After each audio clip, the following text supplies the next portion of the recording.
بسم اللہ الرحمن الرحیم۔ زینت پوائنٹ سبسکرائب کیجیے اور بیل آئیکن کلک کیجیے ہماری نئی اپڈیٹ سے باخبر رہنے کے لیے۔ الحمدللہ وکفا وسلام علی عبادہ الذین اصطفیٰ، اما بعد فاعوذ باللہ من الشیطان الرجیم، بسم اللہ الرحمن الرحیم۔ وَإِذَا قِيلَ لَهُمُ اتَّبِعُوا مَا أَنزَلَ اللَّهُ قَالُوا بَلْ نَتَّبِعُ مَا أَلْفَيْنَا عَلَيْهِ آبَاءَنَا أَوَلَوْ كَانَ آبَاؤُهُمْ لَا يَعْقِلُونَ شَيْئًا وَلَا يَهْتَدُونَ۔ صدق اللہ مولانا العظیم وصدق رسولہ النبی الکریم، ونحن على ذلك لمن الشاہدین والشاکرین والحمد للہ رب العالمین۔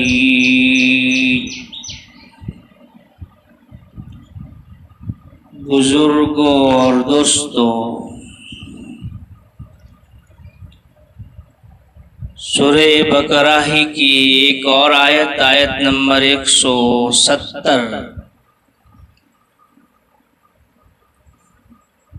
آپ کے سامنے تلاوت کی گئی۔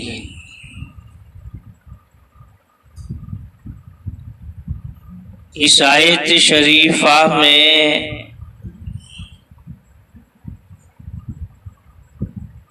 دین کے اتباع اور اقتداء کا بہت بڑا اہم مسئلہ اور اصول ذکر کیا گیا ہے۔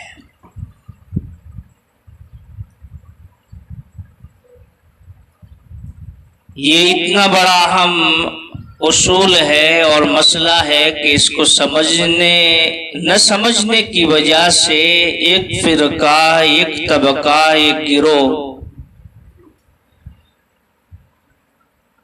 غلط فہمی میں مبتلا ہے۔ چنانچہ اس کو سمجھنے سے پہلے ہم اس آیت شریفہ کا ترجمہ کرتے ہیں۔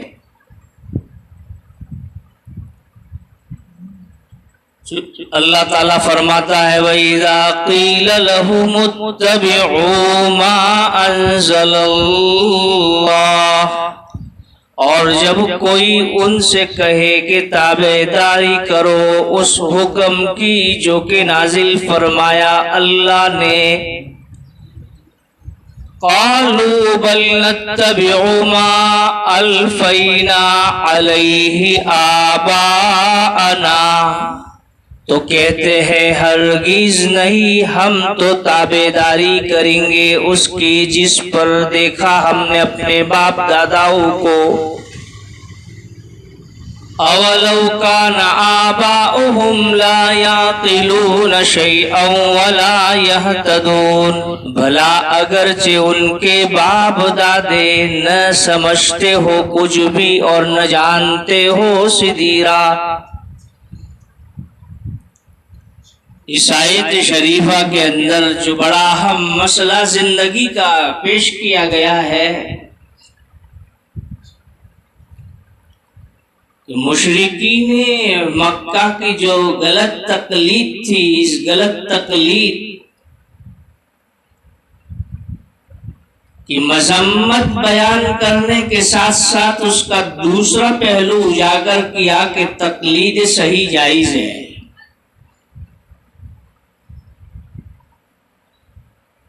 یہ دونوں مضمون اس آیت شریفہ سے سمجھ میں آ رہے ہیں۔ بعض نادانوں نے جو اس آیت شریفہ سے مطلقاً تقلید کی مذمت کے لیے یہ آیت تجویز کی اور اس آیت سے استدلال کیا، تو علامہ قرطبی نے اس آیت کے تحت میں کلام کرتے ہوئے ان کی تردید فرمائی ہے کہ مطلق تقلید کی مذمت اس آیت سے ثابت نہیں ہو رہی ہے، بلکہ غلط تقلید کی مذمت ثابت ہو رہی ہے، اور اس کے مقابل میں صحیح تقلید کا جواز ثابت ہو رہا ہے کہ تقلید کرنا چاہیے۔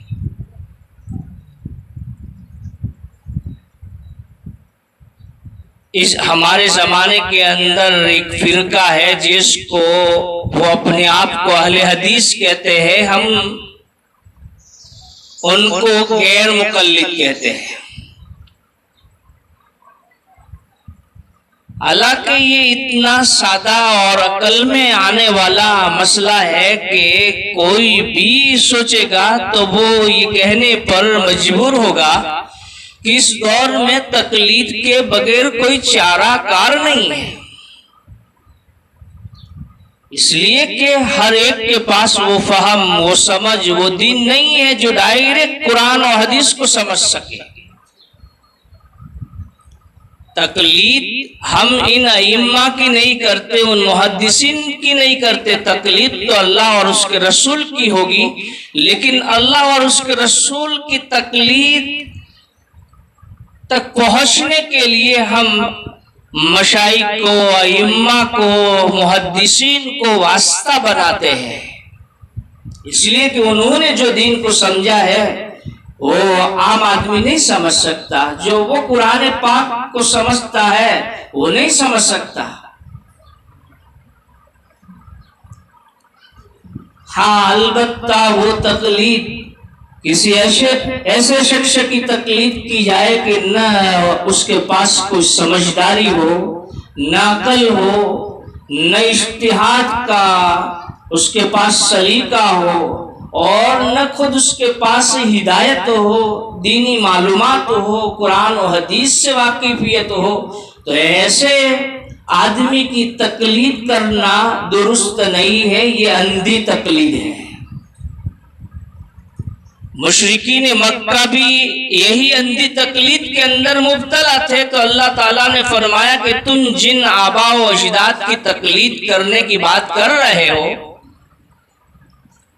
زندگی کے شعبوں میں، دین کے شعبوں میں، تو تمہارے آباء و اجداد کے پاس نہ عقل، نہ جذب، نہ استنباط کی صلاحیت تھی، لا یعقلون شیئا، اور نہ ان کے پاس صحیح دین محفوظ تھا، نہ دین کی تعلیم تھی، ولا یہتدون۔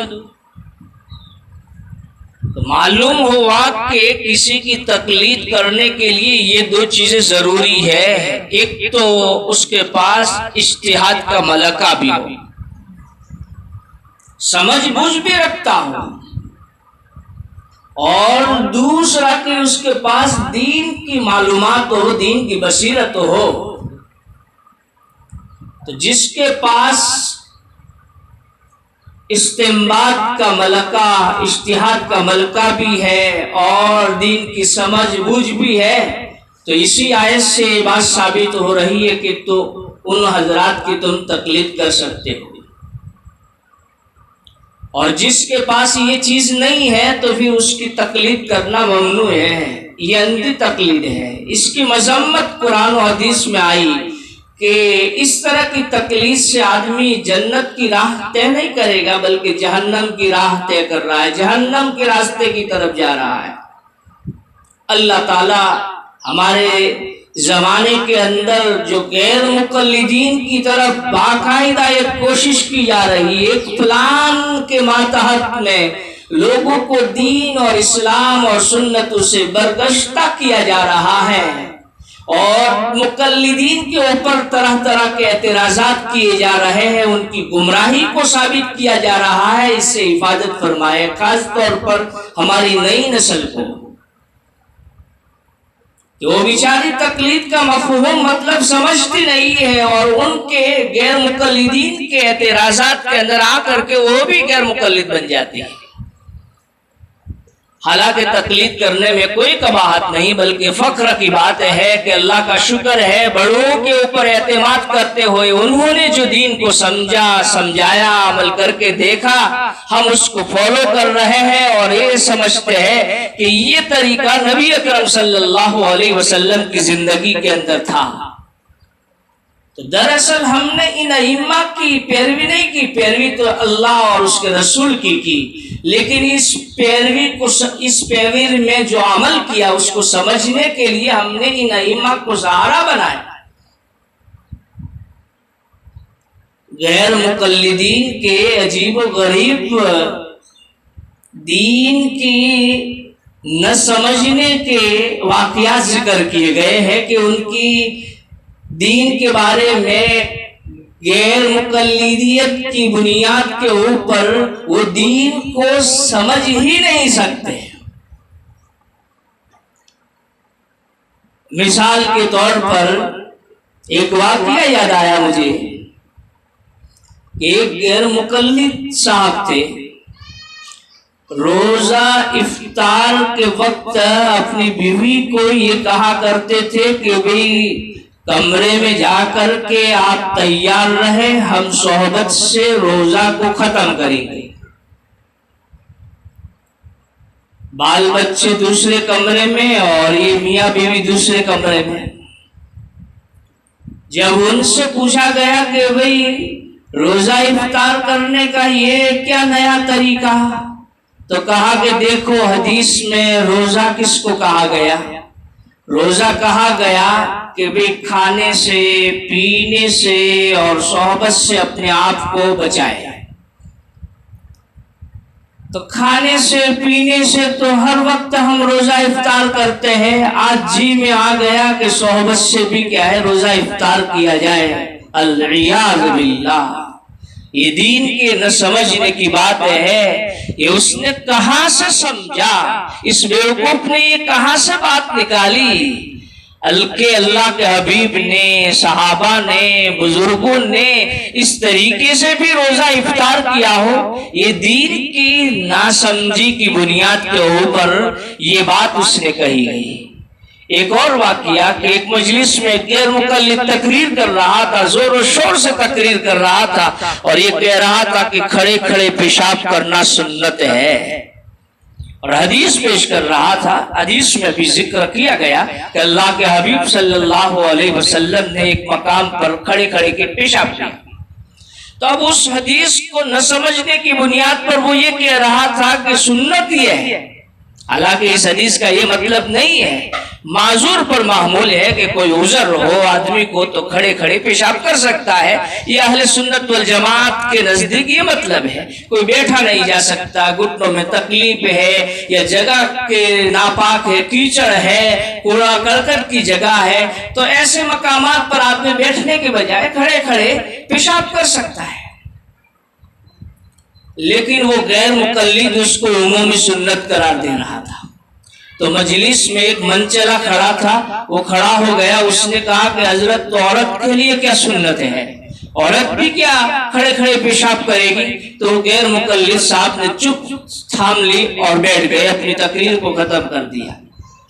تو دوستو، دین کو سمجھنے کے لیے ائمہ کی، مجتہدین کی جو رائے ہے، جو ان کو اللہ نے ملکہ عطا فرمایا تھا، جو ان کو دین دیا تھا، اس کے اوپر ہمیں اعتماد کرنا پڑے گا، اور اعتماد کیے بغیر اللہ اور رسول کی تقلید اور اللہ اور رسول کے فرامین پر عمل کرنا ناممکن ہے، مشکل ہے۔ اللہ تبارک و تعالی ہمیں صحیح طور پر ہمیں ہمارے اکابرین اور ہمارے ائمہ کے ساتھ وابستہ فرمائے، اور ان کے توسط سے دین جو انہوں نے سمجھا ہے وہ سمجھا ہوا دین ہماری زندگیوں کے اوپر اتار دے، اور غیر مقلدیت کی وجہ سے جو دین سے برگشتہ پنا آ رہا ہے، دین سے بیزاری آ رہی ہے، اس سے میری اور تمام کی اور تمام انسانوں کی اور جوانوں کی حفاظت فرمائے۔